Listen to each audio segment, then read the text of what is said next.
Fala família Bugrina, tudo bem com vocês? Hoje temos mais um grande convidado aqui no nosso Bugricast, um grande jogador dos anos 90, um talismã do Guarani que esteve presente em grandes jogos, grandes vitórias e que hoje tem sido um personagem muito importante nas redes sociais, falando bastante do Guarani e contando um pouco da sua trajetória. É com muita alegria, com muita satisfação e pessoalmente um grande ídolo que eu tive na minha infância, que eu tenho aqui o prazer e a honra de convidar e dar as boas-vindas pro Edu Lima, o nosso ponta esquerda, o nosso meia ali do começo dos anos 90 e que vai contar um pouquinho das histórias do Guarani e também da sua carreira aqui nesse episódio do Bugricast. Tudo bem, Edu? Como é que você tá? Ô, Lucas, tudo bem? É um prazer estar falando com você, estar falando com a família Bugrina. Espero que repercuta bem. Eu sempre que tenho oportunidade falo com muita alegria com Campinas, né, com a região toda. Tive alguns anos aí de muita alegria e estamos aí, né? Vamos bater um papo para a gente poder matar a saudade. É isso aí, Edu. Acho que matar a saudade é a expressão que resume aqui nossa conversa. Muito obrigado aí mais uma vez pelo seu tempo. Pra garotada aí que tá acompanhando o Bugricast, eu tô falando com o Edu Lima, um jogador que na sua passagem pelo Guarani goleou todos os 4 grandes da capital, que ajudou a consagrar e jogou junto com muito craque, que nunca perdeu um derby, que trabalhou com grandes técnicos e que estava presente aí nos grandes momentos do Guarani. Mas, antes de passar por esses grandes momentos, Edu, conta um pouquinho do seu começo de carreira e como é que você chegou no Guarani para construir toda essa história. Olha, eu comecei minha carreira no Cruzeiro de Belo Horizonte, Cruzeiro Esporte Clube, e comecei jogando futsal, que não era futsal, era futebol de salão, com 8 anos de idade. Com 12 anos eu fui para o campo, antes de ir para o futebol de campo na grama, que naquele tempo também não tinha tanta grama assim, era mais terra do que a própria grama. O futebol evoluiu demais, mas naquele tempo a gente tinha essa dificuldade de ter bons gramados. Até um pouco tempo atrás aí, muita gente reclamava dos campos, né? Mas tive convocações mirim, pré-mirim, infantil de futsal e da seleção mineira, né? E disputamos alguns torneios e depois tive que optar pelo campo. E com 12 anos comecei no Bem de Leite, né, do Cruzeiro, e fui subindo de categoria. E quando eu estava no infanto, né, que a nomenclatura naquela época também era diferente, porque hoje você tem a categoria de infantil, juvenil e júnior, né? Antes era Bem de Leite, infanto e juvenil, né? Que seria dessa forma. E eu cheguei com 16 anos, tive a minha primeira oportunidade no time profissional do Cruzeiro. Nós vencemos um clássico, minha estreia no time profissional do Cruzeiro foi num clássico contra o Atlético, no Mineirão, e eu tinha 16 anos e vencemos o clássico por 1-0. O treinador daquela época era o Didi, que foi aquele elegante da seleção brasileira, campeã mundial em 58, 62, né? Isso. E tive a oportunidade de trabalhar com ele. E ele pediu para que eu ficasse, né? Pediu junto à diretoria que me subisse para a categoria profissional.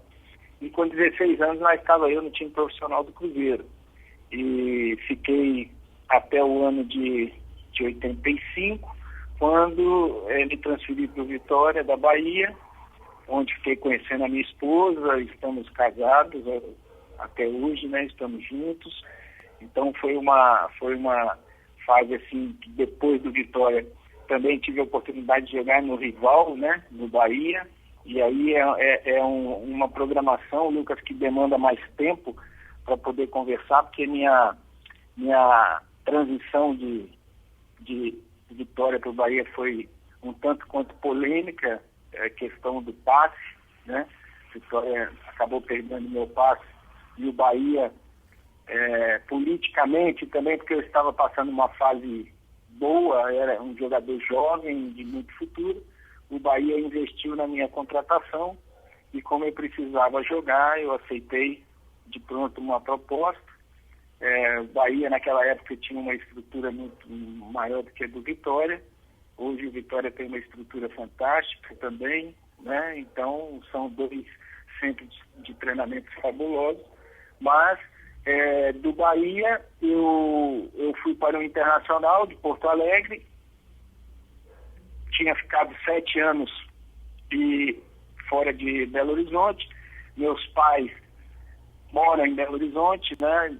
E eu tive a proposta do Flamengo e tive a proposta do Atlético Mineiro, resolvemos voltar e fiquei 1 ano e meio no Atlético Mineiro. No meio do ano de 91, de 92, eu me transferi para o Guarani de Campinas, e onde eu fiquei lá 92, 94, 93, e depois tive o Djalminha foi por empréstimo, né, para o Guarani. Eu fui por empréstimo para o Flamengo, segundo semestre de 93, 94 eu retornei, né, fiquei em 94, 95 eu tive uma proposta de um grupo lusano para poder fazer um projeto em Jundiaí com o Paulista, e retornei em 96 ao Guarani, né? Então foram assim, na região aí, eu conheço bem a região, foram quase 4 anos assim de identificação dentro do Bugre. É muito legal, Edu, e acho que aqui, primeiro, a gente faz um agradecimento para você. Nós vamos conversando aqui para falar um pouco da sua carreira, mas você jogou por Cruzeiro e por Atlético, jogou por Vitória e por Bahia. Que bom que aqui em Campinas você só jogou pelo Guarani, deu alegria só pra gente, hein? O Guarani foi um caso assim de muito... deu muita liga, né? O Guarani... eu cheguei e não tive dificuldade para me adaptar nenhuma. Gostei muito da cidade. Minha família também toda gosta de Campinas. E eu tenho uma alegria muito grande por ter feito muitas amizades por aí. Pelo interior também, né? Mogi, Sumaré, essa região toda assim, a gente tem muitos amigos, inclusive amigos sertanejos, né? Amigos que cantam, que a gente jogava bola juntos, e na hora de recreação, tanto dos músicos quanto nós atletas, a gente se encontrava, jogava bola, e aí depois a gente arriscava uma moda de viola e tudo. Era muito legal, muito bacana, e isso dava uma motivação, né, para a gente poder tá se realizando profissionalmente também.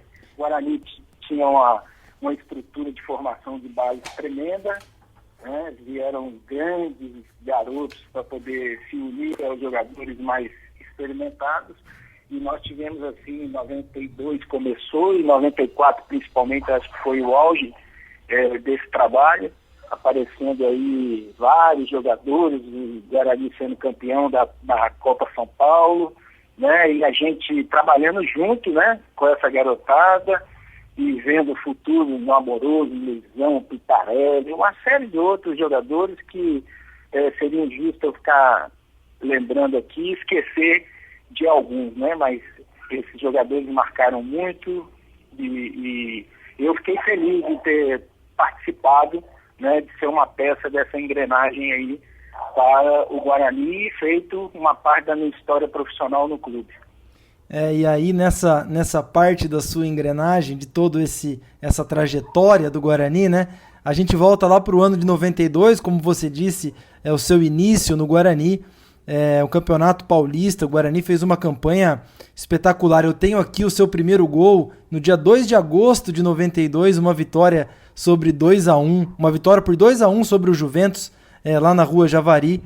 Acho que foi o seu 3º ou 4º jogo, você já estreou fazendo gol, num time que tinha Edilson, Sony Anderson, Tiba, Gustavo, lateral direito, Ailton no meio de campo, goleiro Narciso. E um dos jogos que mais marcou aquela campanha foi aquele 5-2 sobre o Palmeiras aqui no Brinco de Ouro, naquela noite mágica que o Guarani goleou o Palmeiras. Você conta um pouquinho da história daquele jogo pra gente, do que você lembra daquela noite que o Guarani fez 5-2 no Palmeiras? Você jogou muito, Edilson jogou muito, e a torcida sonhou ali com título paulista?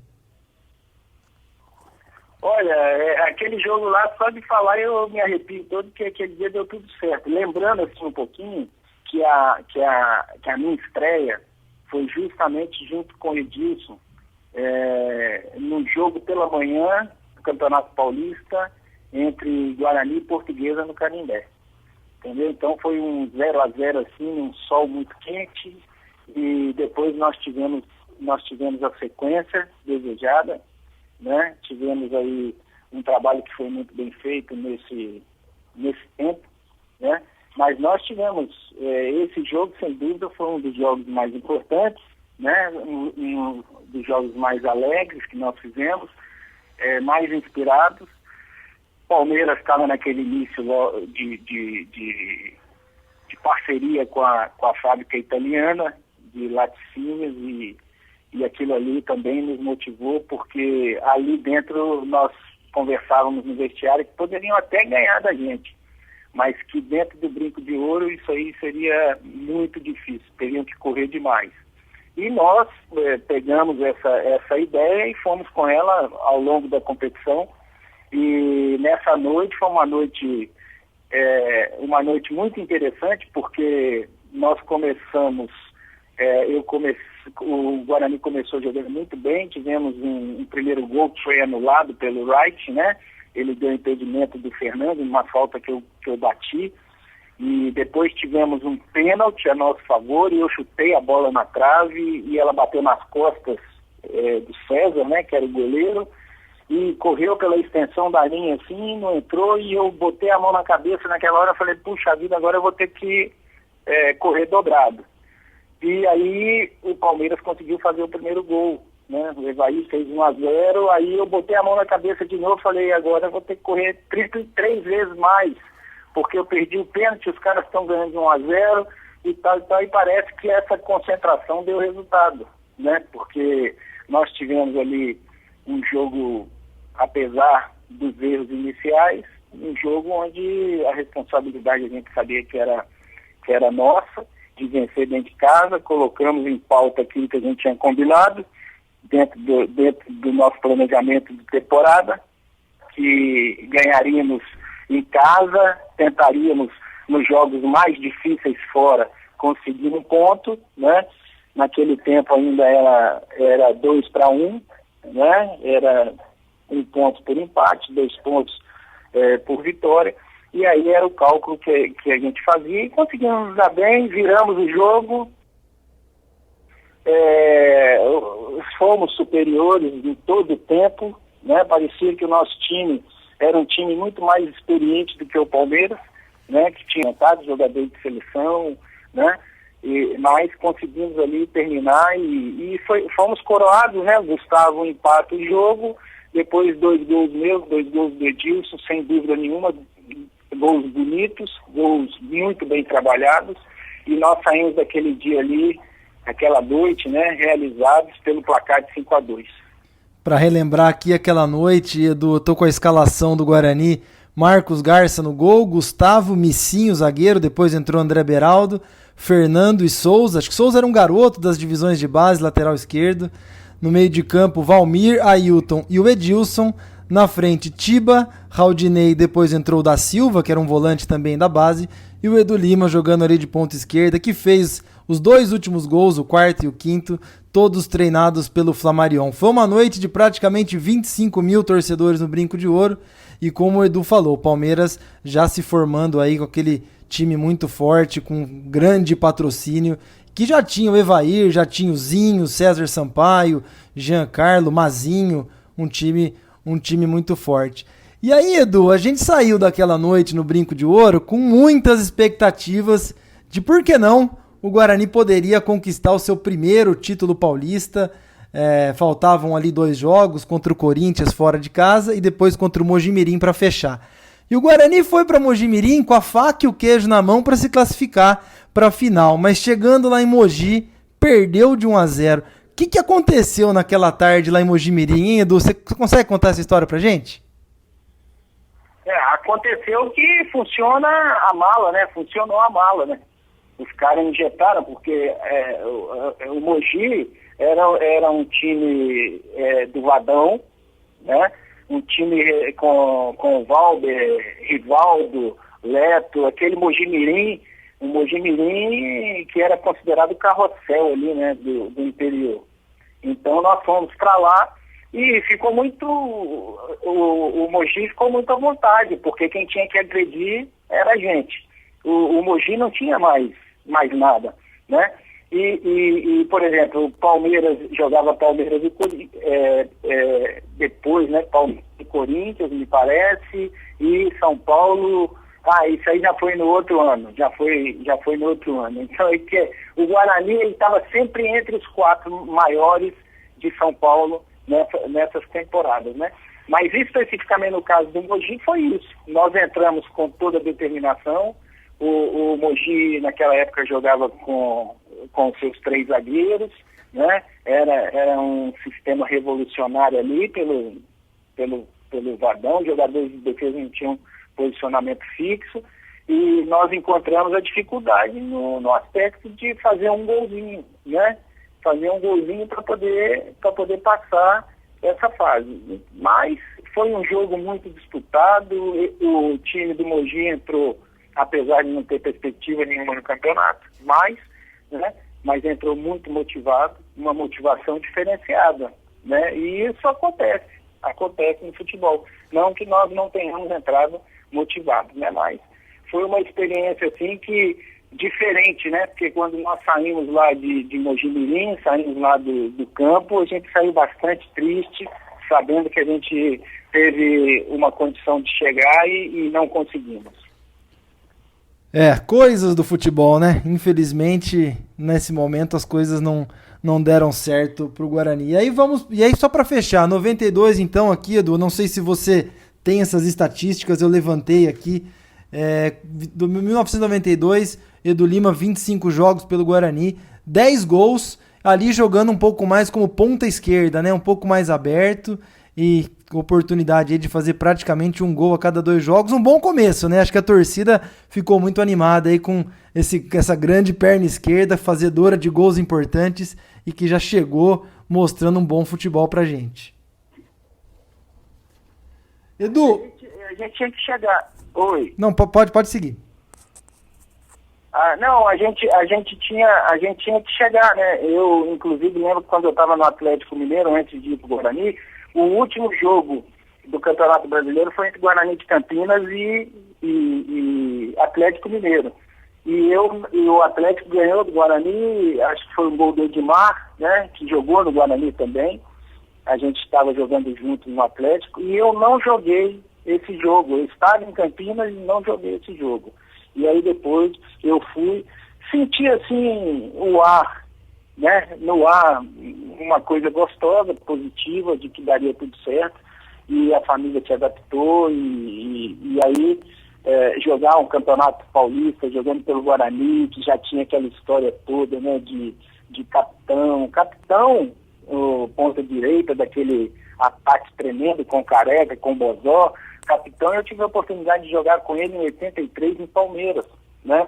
E depois nos encontrávamos, e outro dia eu recebi um presente aqui assinado, né, pelo Bozó, também uma camisa do Guarani comemorativa dos 40 anos. Então, quer dizer, foram quase 4 anos de Guarani e uma ligação muito grande até hoje, né? Quer dizer, se você começa a falar 94 e 96, quando eu saí, já são muitos anos, mas eu sinto isso pela rede social, né? Quando eu posto alguma coisa sobre o Guarani, falando, e o pessoal, poxa, super legal, né? Sou sócio torcedor do clube hoje, né? Eu tenho a minha carteira de sócio torcedor e entro no clube com um acompanhante lá para ver o jogo do Bugre. Então vamos ver, na hora que tiver uma oportunidade que acabar essa fase que nós estamos passando aí, dessa pandemia, que voltar tudo, né? A gente tiver essa liberdade de viajar, de poder estar, a gente vai aproveitar bastante esse cartão. Edu, toda vez que você se menciona nas redes sociais, realmente a sua participação, o engajamento e a identificação que a torcida tem com você, Eu acho que você acaba sendo um grande representante nosso aí por todo o Brasil e também pelas redes sociais, pela identificação, felizmente, aí você teve com o Guarani, que o Guarani também proporcionou as oportunidades para você. Então acho que virou um casamento muito legal aí dentro do mundo do futebol e que nós, torcedores, somos muito orgulhosos de ter você aí como um grande representante, um defensor do Guarani. Você falou aí de 94, Edu, que é uma campanha inesquecível, né? Mas antes da gente falar dessa campanha, eu queria que você contasse um pouco sobre Carlos Alberto Silva, o nosso maior treinador, campeão brasileiro, técnico daquela campanha. Se você já tinha tido a oportunidade de trabalhar com ele, como que foi ali o dia a dia dentro do vestiário, como que era a relação do Carlos Alberto com seus jogadores, porque ele é um cara muito especial pra gente. O Carlos Alberto, ele morava perto da minha casa em Belo Horizonte, porque nós somos de Belo Horizonte. O Carlos Alberto, ele tinha uma história no Atlético Mineiro, né? Depois foi campeão com o Guarani, né? E marcou o nome dele na história, teve um crescimento muito grande, e eis que um dia chegou o Carlos Alberto Silva lá. Na verdade, quando ele chegou, eu tinha assim uma ideia totalmente diferente dele. Eu achava que ele era muito disciplinador, achava que ele era um treinador chato e tudo mais. E depois ele virou um paizão, cara, sabe? Ele virou um paizão daquele grupo lá e começou a trabalhar e ele falava as coisas e as coisas davam certo, e aí o respeito nosso por ele era recíproco, entendeu? E começamos a confiar. Né? Começamos a confiar, nos entregamos, tanto que naquela campanha de 94, a gente tinha 2 times. A gente tinha um time que jogava no Brinco e eu era escalado para poder jogar, né? De cara, e fora, para aproveitar Luizão Amoroso, né? Com aquela correria deles, aquela alegria que eles tinham para jogar futebol, eles ficavam mais livres e ele fazia uma contenção maior no meio campo, né? Então ele colocava jogadores ali para poder segurar e para liberar essa garotada, né? E isso era altamente compreensível da minha parte, por eu ter adquirido dentro do clube um estágio legal, né? De ter uma moral com a torcida e tal. Aí foi um dos pontos fracos que a gente teve que ter sensibilidade, que a gente teve que ter sabedoria para poder administrar uma saída, né? E a gente sempre conversava. Então eu passei a ser um cara assim, do braço direito do Carlos Alberto. E tivemos assim uma convivência muito sadia, de muito respeito. Na verdade, virou uma família, né? A gente ali tinha alguns encontros de família, né? Jantares, onde a gente comprava a briga um do outro, a gente discutia o que tinha que discutir, e ninguém ficava sabendo de nada, mas dentro de campo dava resultado. E ele foi muito responsável por causa disso, talvez até pela experiência que ele já tivesse tido na conquista de um dos títulos, né, de campeão brasileiro dentro do Guarani. Então, ele usou algumas coisas novamente, né, e quase deu, né, cara? Quase deu, mas Deus controla todas as coisas e a gente tem que ficar satisfeito com as campanhas que fizemos. Infelizmente, não marcamos mais porque não conquistamos um título. Realmente, como você disse, né? Infelizmente, são as coisas do futebol, né? A lesão do Amoroso, enfim, os desfalques que a gente teve ali no jogo contra o Palmeiras, enfim. Foi uma campanha que, para minha geração, marca a proximidade do Guarani, o sonho com mais um título brasileiro. Mas assim como eu falei daquele jogo do 5-2 contra o Palmeiras, em 92, também tem um jogo que marca essa geração, que marca essa campanha, não sei se você concorda, mas são os 4-2 sobre o São Paulo, tudo que envolveu o jogo. O Amoroso tinha se lesionado no jogo de ida lá no Morumbi, o Guarani perdeu de 1-0, vem pro Brinco de Ouro, ele se machuca e vocês ali, ele sai, né? E aí vocês se fecham novamente, se unem ali dentro de campo, e mesmo com um desfalque inesperado ali de última hora, lesão grave, né? Lesão bastante séria, mas todo mundo se une ali e consegue um 4-2 inesquecível. Conta um pouquinho pra gente desse jogo, Edu, um pouco do bastidor, dos vestiários, como que foi essa superação do time em campo. Você fala do 4-2 contra o São Paulo? Isso, do 4-2 contra o São Paulo. Mas é isso que eu estou te falando. O pessoal ia jogar, ele ia jogar no brinco contra o nosso time, o pessoal respeitava demais. E o nosso time era uma mescla de experiência com jogadores mais jovens querendo alcançar um lugar, entendeu? Então a gente tinha a maneira de conversar e a maneira de tratar tudo isso, né? E o resultado ele vinha normalmente, entendeu? A gente segurava a onda da garotada, né?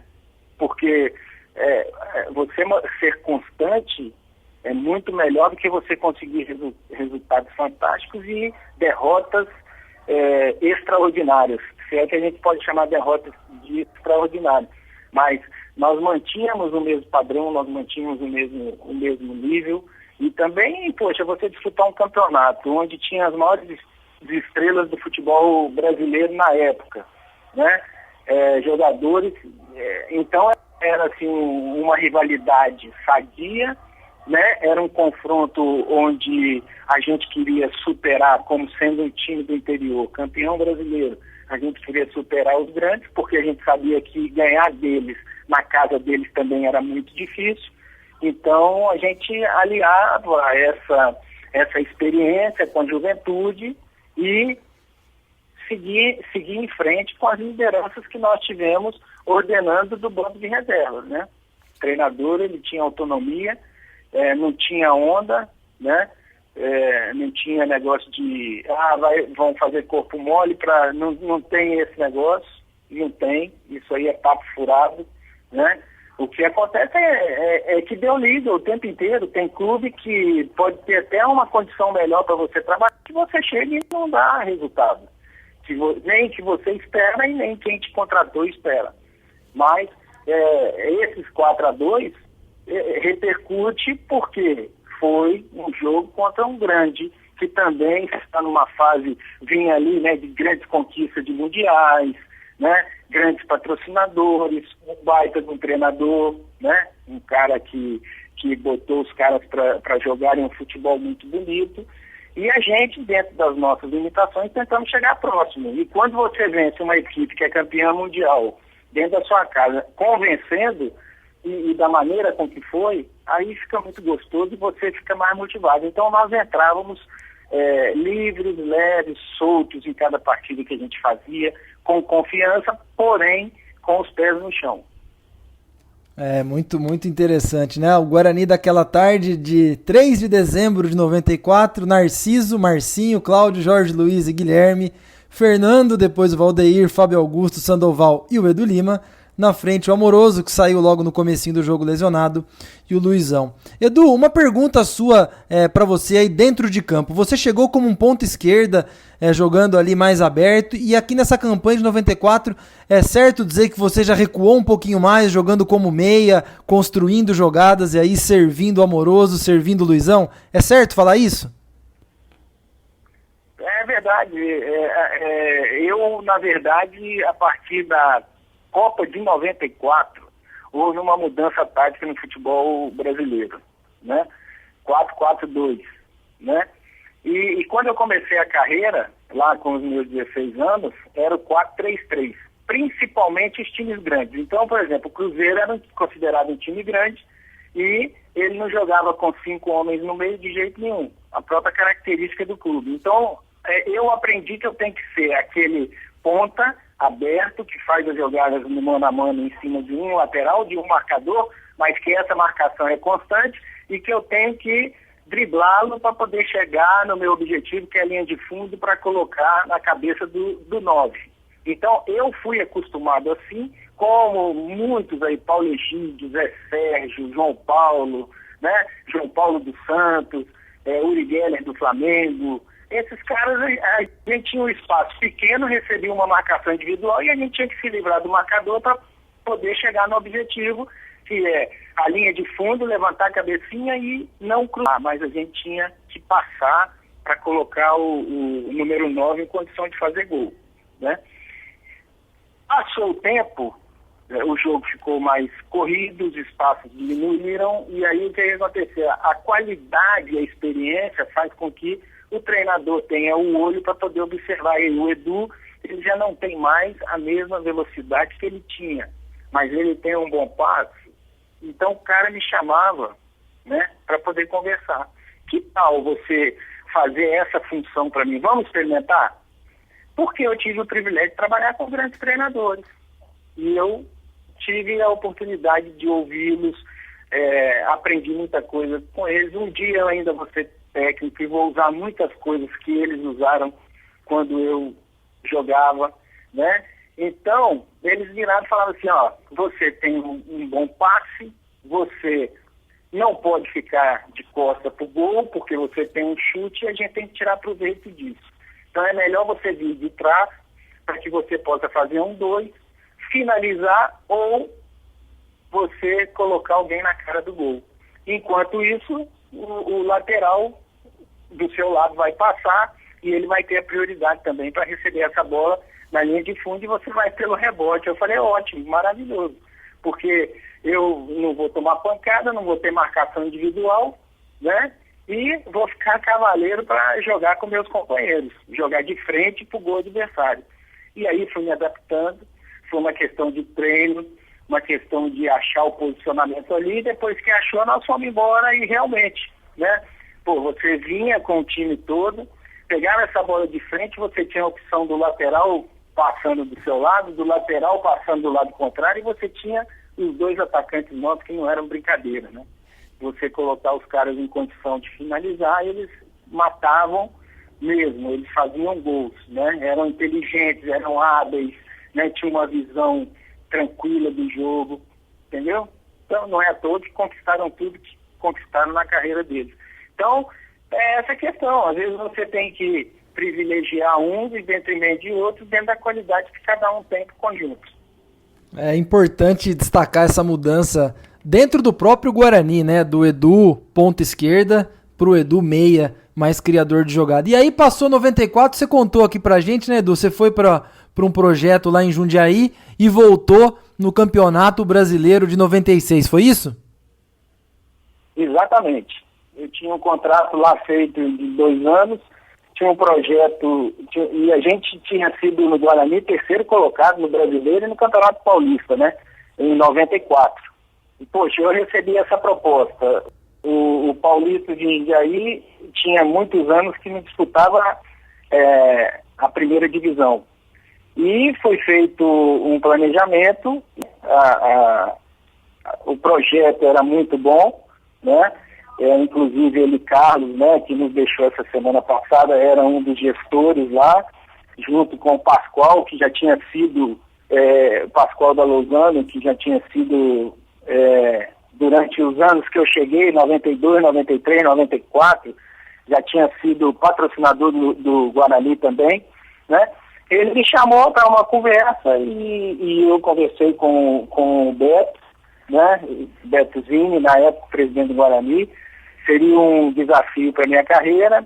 Assim, quando ele veio conversar comigo, eu achei que, poxa, eu estou aqui no Guarani, terceiro lugar no Brasileiro, terceiro lugar no Paulista, frente a grandes equipes. E agora eu vou para um clube, aceitar um desafio num clube que tem pelo menos 15 anos que não joga a primeira divisão do Campeonato Paulista, né? E aí fizemos um planejamento, o planejamento era para 3 anos, e em 1 ano e meio o Paulista voltou à primeira divisão. Não foi por causa do Edu, nós fizemos um trabalho conjunto, um trabalho onde nós tivemos a participação do Casagrande, do Cerezo, do Sérgio Goleiro, do Vladimir Zagueiro, que jogou na Portuguesa de Desportos, e outros jogadores que tiveram a marca grande, mesclado com também a juventude que tinha na base do Paulista lá, entendeu? E aí acabou meu contrato, meu vínculo. Eu tinha uma cláusula que para o Campeonato Brasileiro eu não disputaria a Série D, nem a Série C. eu disputaria, eu iria para um clube da primeira divisão, e foi isso que aconteceu, foi quando eu retornei em 96 no Campeonato Brasileiro ao Guarani. E aí retornou mais uma vez numa boa campanha, né? Um Guarani de 96 que tinha Gilson, tinha Ailton, chegou a classificar ali para o mata-mata contra o Goiás. Você era pé quente, hein, Edu? Onde você estava, sinal da sua qualidade. O time estava brigando lá em cima. Conta um pouquinho dessa reta final que você pegou de 96 com o Guarani. Também, por que não? Fez uma grande campanha na primeira fase e também sonhou com o título brasileiro de 96 também. Eu fico muito à vontade para falar do Guarani, porque quando eu passava perto ali de Campinas, perto do Brinco de Ouro, aí eu abri um sorriso de orelha a orelha, e eu vou falar um negócio para você. Um dia ainda eu vou voltar para o Guarani, sabe? Um dia ainda eu vou voltar para o Guarani, porque eu tenho muita coisa para poder agregar a esse clube, entendeu? Tem uma coisa que eu ainda não conquistei no Guarani para fechar, sabe? Que é um título.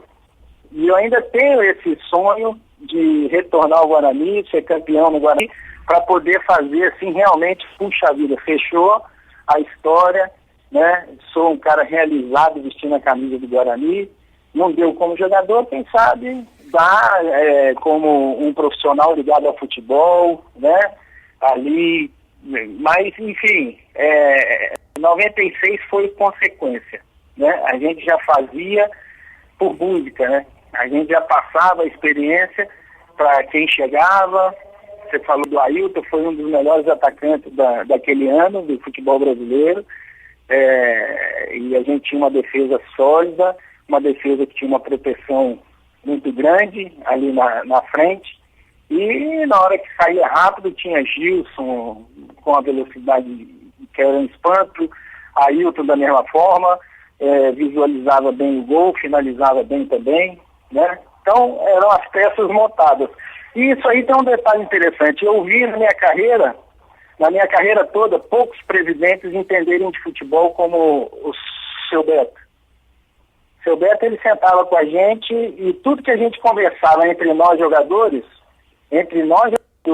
quando ele estava ele pontuava as mesmas coisas, as mesmas dificuldades que a gente tinha no jogo, as mesmas virtudes que a gente tinha como grupo. Ele sempre pontuava sem ter participado da conversa conosco, né? Aí ele sempre falava, um dos poucos caras que eu nunca vi fazer as contratações pontuais, né? Como ele fazia, e conversava, abria. É lógico que ele não externava muito, porque senão vinha outro e contratava aquilo que ele estava querendo e complicava tudo. Mas foi 96, 94, 92, foram anos tremendos, passando pelo Guarani e como eu te falei, né? Vamos ver se um dia a gente volta, tem a oportunidade, que seja uma oportunidade rica também, da gente poder continuar aprendendo e ajudando a fazer história, né? Porque você vestir a camisa do Guarani não é qualquer jogador, tá? A camisa do Guarani é uma camisa de muito respeito, é uma camisa que o pessoal que veste tem que saber a sua história, tem que saber como é a história, né? Outro dia eu estava contando uma história, nada mais nada menos do seu Hilário, né? Seu Hilário ficava aí na arquibancada vendo o treino. Então tinha uma relação da gente com ele. E ele representava o torcedor bugrino.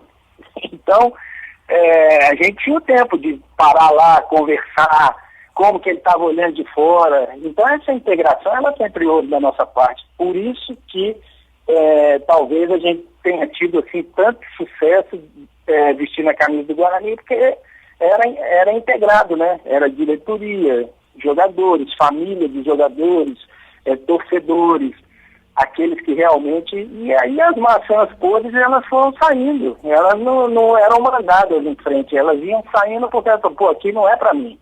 Entendeu? E aí ficava aquele ambiente gostoso. E foi muito bom. Foi um tempo muito precioso, né? E eu só tenho a agradecer a Deus por ter tido essa oportunidade. Nossa, Edu, você lembrou do seu Hilário Fornazieri, um torcedor símbolo, famoso, já falecido, né?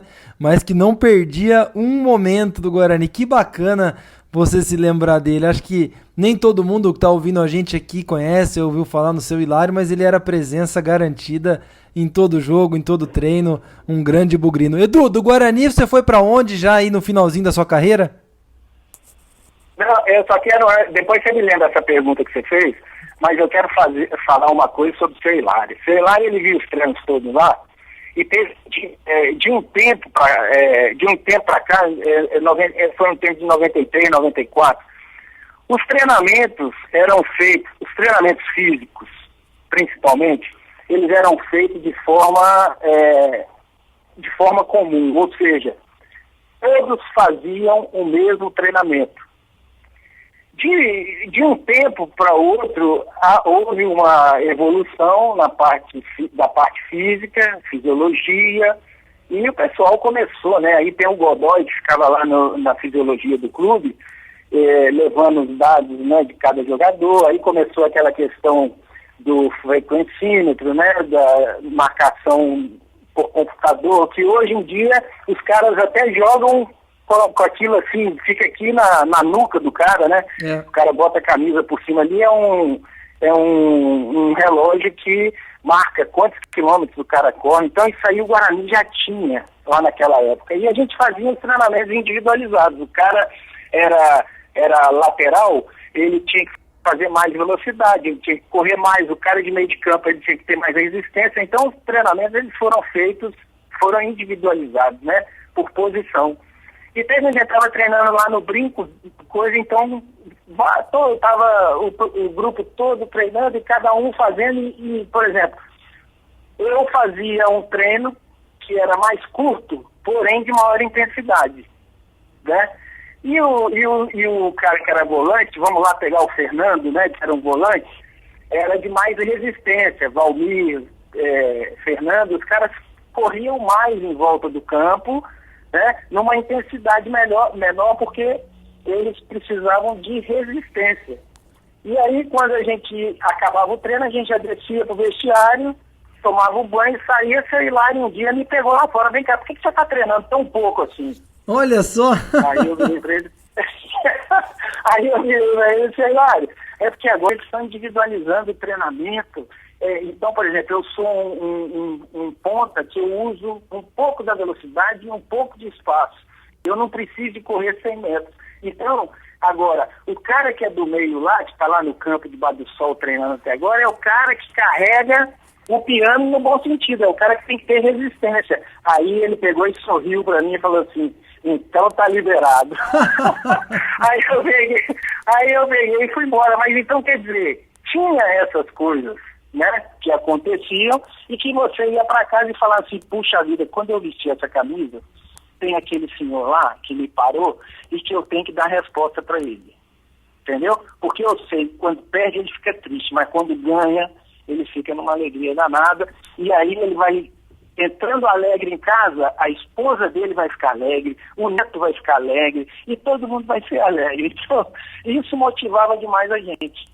É por isso que quando eu vejo vocês falando assim, você começou aí essa entrevista falando família bugrina, é assim que tem que ser, entendeu? Ser uma família, ser um corpo só, né? E a gente agradecer por poder ter um time como esse aí no Brasil e você ter vestido a camisa desse clube. Ô Edu, que história legal, seu Hilário. Meu pai foi conhecido dele, meu pai conheceu o Godoy, que você se referiu também na parte de fisiologia. É muito legal relembrar, isso fez parte da minha infância, então essa conversa está sendo ainda mais especial, muito bacana, não só a sua transformação como jogador também, né, de ponta esquerda para meia, mas também a mudança na forma de treinar, né, acho que são as evoluções do futebol que você acompanhou também. E por falar em evolução, conta pra gente aí como é que foi o seu final de carreira aí, já deixando o Guarani e buscando aí novos clubes. Aí eu tive a oportunidade em 97, eu fui China, né? Fui um dos primeiros jogadores aí, já tinha jogadores brasileiros lá. Fui jogar no time, o futebol profissional da China tinha 3 anos, né? Há 3 anos apenas.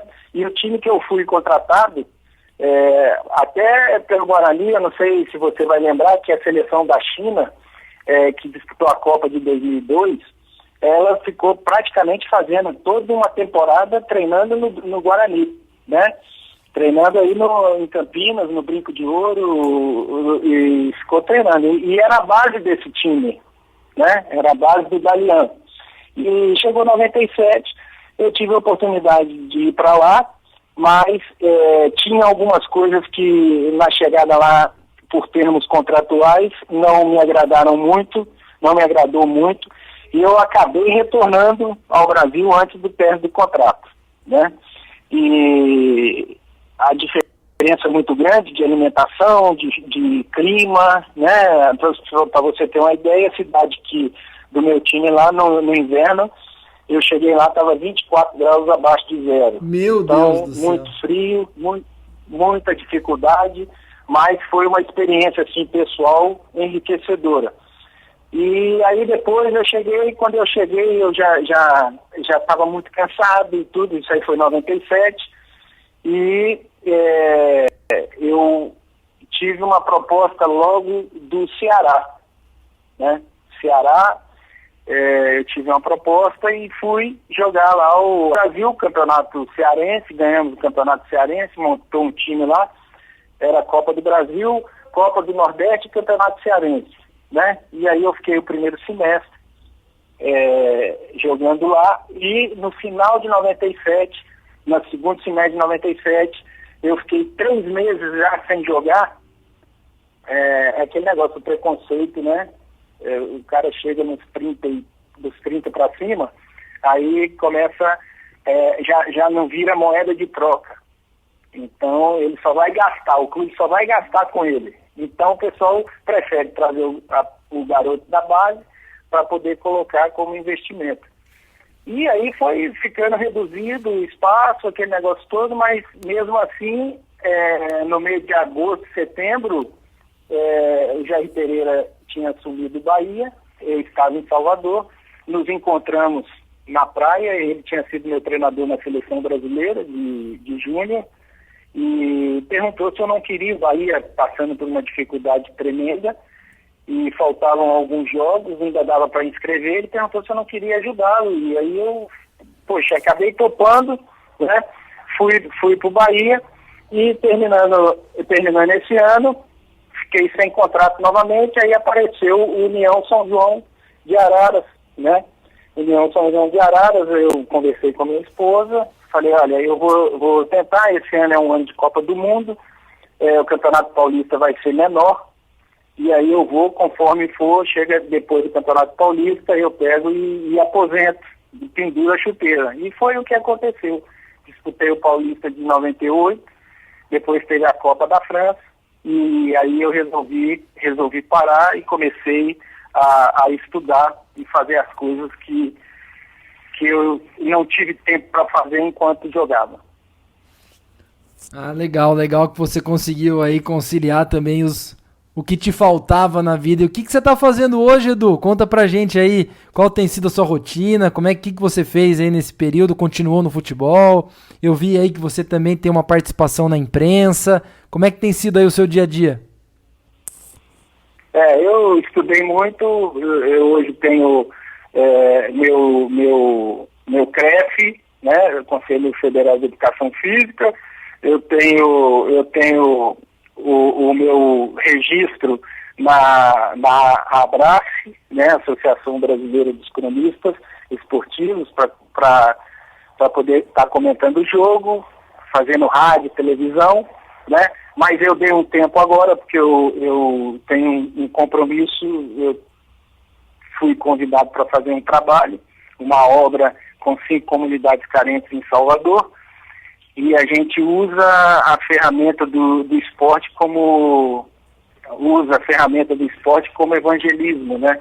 E o processo de inclusão, né? Hoje eu trabalho com mais ou menos 120 garotos, jovens, adolescentes de 7 a 15 anos, mais os seus familiares, o que gira em torno de quase 500 famílias, né? E que a gente supervisiona, e a gente está sempre junto, né? Então eu não tenho tido tempo. Agora eu tenho tido muito tempo nesses 3 meses praticamente, mas a gente trabalha de segunda a sábado, direto, só domingo, quando a gente não faz um joguinho ou faz um torneio para eles, né, de futebol de salão, pelas categorias e tudo, mas nada assim para poder investir na profissão de atleta. É mais mesmo para a questão da cidadania, da inclusão social, e também após os 15 anos, eles são despertados a entrar no curso chamado ESPRO, que é Ensino Social Profissionalizante, onde eles vão ficar dos 15 aos 18 e já vão estar preparados com 18 anos para poder entrar no mercado de trabalho e ter o seu primeiro emprego com carteira assinada, né? Então a gente fica muito feliz disso. Alguns que começaram comigo lá atrás já estão fazendo educação física para que eu possa passar o bastão também para eles, para que eles possam tomar conta de uma geração mais nova, né? Uma geração que vai chegando, e aí a gente vai montando, né, esse trabalho aí. Tem sido muito legal, né? Tem sido muito bacana. Às vezes, por ter jogado futebol e ter conhecimento com os clubes, às vezes eu coloco em reuniões, né, alguns atletas profissionais da atualidade, ex-companheiros meus também, para falar sobre o futebol, que eles também têm um sonho de jogar futebol, mas nem todos vão jogar futebol, né? Então eu coloco o pessoal para poder conversar, para poder motivá-los, né, para poder sentir para que eles sintam que eles são muito importantes para a nossa sociedade. Edu, quando a gente pode fazer o bem para as pessoas, acho que não tem nada que dá um sentimento tão bom, né? Então, parabéns aí pela sua iniciativa. Eu acho que dedicar um pouco do tempo que a gente tem para algum tipo de colaboração para quem precisa, para orientar o caminho, dar oportunidade para as pessoas, eu acho que isso enobrece ainda mais a função do ser humano. Parabéns aí pelo trabalho que você faz. Eu tento acompanhar um pouco aí das suas palavras também nas redes sociais. Eu acho que é um trabalho incrível e que eu tenho certeza aí que vai transformar a vida de muita gente, e por isso eu te dou parabéns. Edu, acompanhar o Guarani você continua também, né? Continuo. O Guarani não tem jeito, velho. A gente acompanha. Nós estamos falando especificamente do Guarani, né? Eu acompanho o Guarani, eu vou no hotel, encher o saco do pessoal, ver se tem alguém da minha época, e o negócio é rotativo, né? Roda demais, e aí o pessoal, às vezes, que trabalhou com você já saiu, mas aí o pessoal chega lá, tem sempre alguém que vai falar com você, né? E aí, quando chega, a gente conversa, conta as histórias, todo mundo pergunta dos 4-2, dos 5-2, todo mundo pergunta dos jogos, dos gols, como é que foi aquilo e tal. Então, quer dizer, a memória não caiu não, mas eu estou sempre acompanhando de perto, não só eu, né? Mas meu pai também gosta muito do Guarani. Às vezes ele me liga de Belo Horizonte, que ele mora em Belo Horizonte, eu moro em Salvador, ele me liga e fala, estou vendo o Guarani. Eu falo, tá bom, vou ver daqui a pouco. Mas eu já estou lá ligado, né? Mas ele gosta demais. A cidade dele fica 3 horas de Campinas, no sul de Minas. Então isso também foi foi uma questão que possibilitou da gente estar mais próximo, né? Uns dos outros. Mas é família, meu irmão. Então nós temos que estar ligados nisso aí. É isso aí. Edu, só para fazer minha última pergunta aqui, já para a gente encerrar, eu brinquei, inclusive falei algumas vezes aqui que você foi um talismã do Guarani nas grandes campanhas de 92, de 94, de 96. Sempre tinha o Edu Lima ali, pé quente. Você comentou que gostaria de voltar para o Guarani. Eu falo para os nossos dirigentes, olha, tragam o Edu não só pela competência, porque é um cara bem articulado, um cara que entende de futebol, mas também é o nosso talismã. E eu vou deixar aqui uma última pergunta, porque a reação do Guarani na Série B do ano passado, quando o Carpini assumiu, teve um pouquinho da sua participação também, né? Você foi no hotel, reuniu com os jogadores e dali pra frente, mais uma vez, o pé esquerdo quente do Edu Lima ajudou o Guarani a se recuperar no final do ano passado. Lembra disso? Faltou um pouquinho, né, cara? Faltou um pouquinho. Sabe que coincidentemente, o Guarani ia jogar contra o América, né? e lá em Belo Horizonte. E eu estava em Belo Horizonte. Né? Eu falei, pô, o Guarani está aqui, eu não vou ver o Guarani jogar, eu vou dar uma passada no hotel. E para minha surpresa, assim como o Guarani estava em reconstrução, o hotel também estava em reconstrução. E aí eu falei, agora eu vou chegar com tudo, lá, vou perguntar ao pessoal, porque eu quero falar para os jogadores sobre a minha vida no Guarani, sobre o Guarani. Pô, parecia até uma petulância da minha parte, né? Querer falar, não, mas eu tinha que era uma coisa que eu tinha, uma responsabilidade que eu tinha para aquele momento. E de repente veio o presidente, veio a diretoria e começaram a conversar comigo. E depois eu recebi um abraço do Narciso, que jogou comigo, que é treinador, né, de goleiros e tudo. E começamos a conversar e daí a pouco teve o jantar e parou um pouquinho. O Giareta era o capitão. Ele chegou para mim, Edu, você quer falar com a gente? Eu falei assim, se vocês quiserem, eu quero. Né? E ele reuniu ali, tinha mais ou menos uns 23 jogadores, né? Uns 23 atletas, todos eles ficaram ali naquela sala e nós começamos a conversar. Né? Nós começamos a conversar, abrimos todos o coração, né? E graças a Deus, cara, dali pra frente, não foi porque o Edu esteve lá, foi simplesmente uma questão de que eles tiveram atitude, entendeu? Por quê? Porque a gente falou a mesma língua, entendeu? Então é o seguinte, vocês estão aqui hoje, tem pra onde ir? Não. Então, faz o seguinte, marca a história aqui, porque a melhor coisa que tem, foi uma das frases que eu falei pra ele, a melhor coisa que tem é quando você chega no lugar e eles te colocam sentado na primeira cadeira.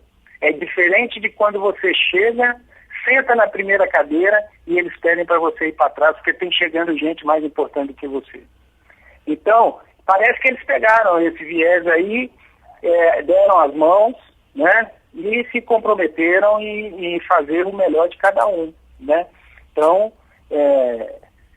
a gente passou alguma coisa positiva para eles assimilaram, graças a Deus, e por pouco mesmo, né, o Guarani não teria conseguido aí o acesso, tão desejado por todo mundo, mas valeu demais. E a gente continua vibrando com essa turma toda, o Carpini também, né, chegamos, conversamos, tirei foto com ele e tudo, pô, eu falei, você vai tirar uma foto, você vai dar uma moral pra mim, né, Carpini? Tal, vamos tirar uma foto, tiramos foto, né, publiquei na rede social, que você passa a querer que vá para frente, né, que desenvolva, que suba e que aquele grupo se torne um grupo sempre vencedor. Show de bola, Edu. Muito obrigado pelo seu tempo. Que conversa espetacular, quantas histórias, quantos detalhes aí. Tô muito feliz de bater um papo com você. Como eu disse, foi um ídolo meu, ídolo da minha geração. Muito legal ter esse bate-papo contigo. Muito obrigado. A gente se fala pelas redes sociais. Vamos continuar acompanhando o Guarani. Estando em Campinas, avise que você vai sentar na primeira fila do Brinco de Ouro, hein? Valeu, tamo junto. Vou meter o cartão lá, vamos lá. Não é carteirada, viu, gente? Não é carteirada, fica bem claro isso aí. Então, levando lá, dentro de todo o controle, tá bom? Vai ser um prazer enorme. Quando estiver aí, a gente vai conversar muito. Grande abraço, Edu. Obrigado por essa oportunidade, obrigado por esse convite. Grande abraço. Grande abraço. Tchau, tchau, Edu. Obrigado. Avante, avante, meu bugre, que nós vibramos por ti, na vitória ou na derrota, hoje sempre Guarani.